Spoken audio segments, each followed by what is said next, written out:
agnolotti, champignons et citron. Bonjour à tous. L'inflation pèse sur nos budgets et les repas de fête semblent hors de prix. Mais pas aujourd'hui. Je vous propose un plat digne d'un restaurant pour Noël. Mais à petit budget, des agnolotti aux champignons, le tout pour moins de 4 € pour 4-5 personnes. Vous n'avez plus besoin de sacrifier la qualité pour votre menu de Noël. On va très vite passer en cuisine pour découvrir les ingrédients, la recette, quelques conseils pratiques et diététiques. Manger sain et à tout petit prix, c'est possible. Allez, on met le tablier et on file de suite en cuisine. Pour cette recette, il vous faut un laminoir. Un simple manuel fera largement l'affaire. On va commencer par préparer les pâtes fraîches. Je vous recommande de visionner la vidéo comment fabriquer des pâtes fraîches maison, surtout si vous n'en avez jamais fait. Ce n'est pas compliqué du tout, pas trop long, mais ça vaut le coup. Et aujourd'hui, on va sublimer nos pâtes. On partira sur une base d'un œuf pour 2 personnes, alors multiplié par le nombre d'invités. Je mélange l'œuf dans le double de son poids de farine avec un peu de sel fin. Je commence à la fourchette et je finirai à la main. Je vous recommande de réserver cette recette pour moins de 8 personnes car elle demande un petit peu de temps quand même. Mais ça vaut le coup et puis c'est Noël, on peut bien trouver un petit peu de temps, non? Je phrase ensuite avec la paume de ma main pour obtenir quelque chose d'homogène. Je dois obtenir une pâte bien ferme, plutôt sèche, sinon elle collera autant au plan de travail qu'au laminoir et le résultat serait médiocre. Regardez bien ma pâte, la force et la dureté qu'elle dégage à l'image. Regardez aussi l'empreinte de mon doigt. Voilà, maintenant je réserve 15 minutes au froid et ensuite je vais abaisser, alors d'abord au rouleau, sinon cela ne passerait pas du tout dans mon laminoir, même au niveau 1. Je passe le niveau 1 et je replie pour des bords réguliers.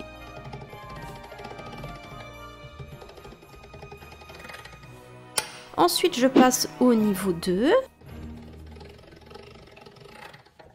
puis au niveau 3, et je vais ainsi jusqu'au niveau 7.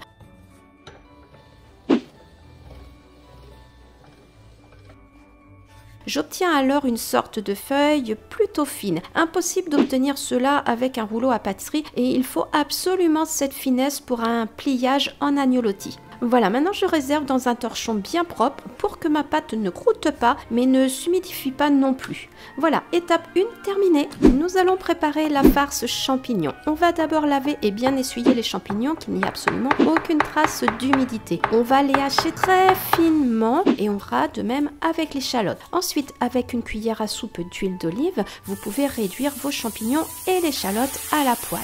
Assaisonnez selon votre convenance. Attention à ne pas trop cuire non plus. Quand c'est prêt, réservez pour refroidir la préparation. Étape 2, terminée. Dans un saladier, placez le fromage frais, la ciboulette ciselée finement et râpez des zestes de citron bio, sans aller dans le blanc pour limiter l'amertume.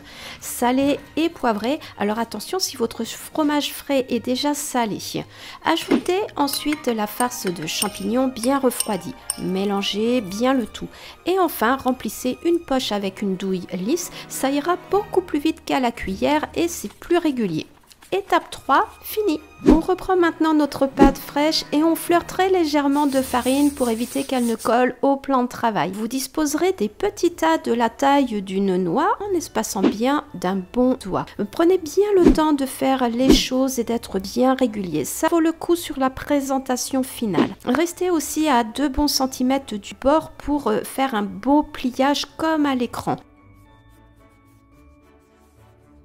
Venez ensuite bien pincer de chaque côté de la farce pour former une boule bien régulière. Coupez avec une roulette dentelée pour faire une jolie finition. Et vous repliez enfin comme à l'image sur lui-même. Et en dernier, vous séparez avec la roulette.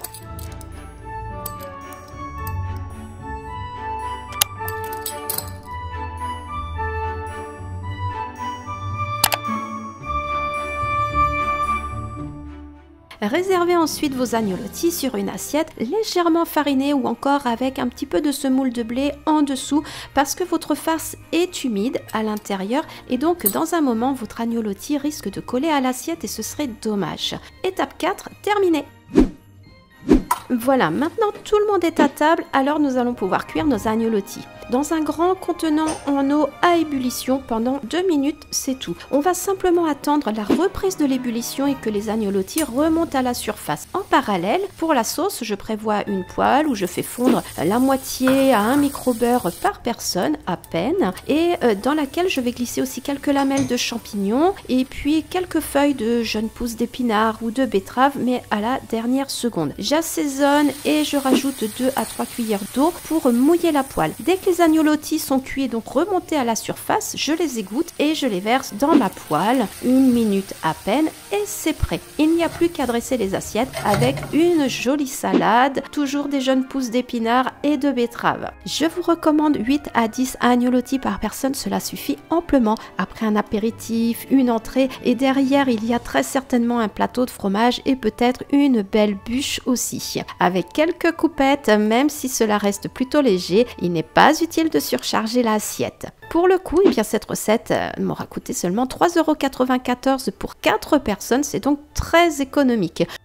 Bien sûr, vous pouvez varier avec des champignons que vous voulez, comme vous aimez.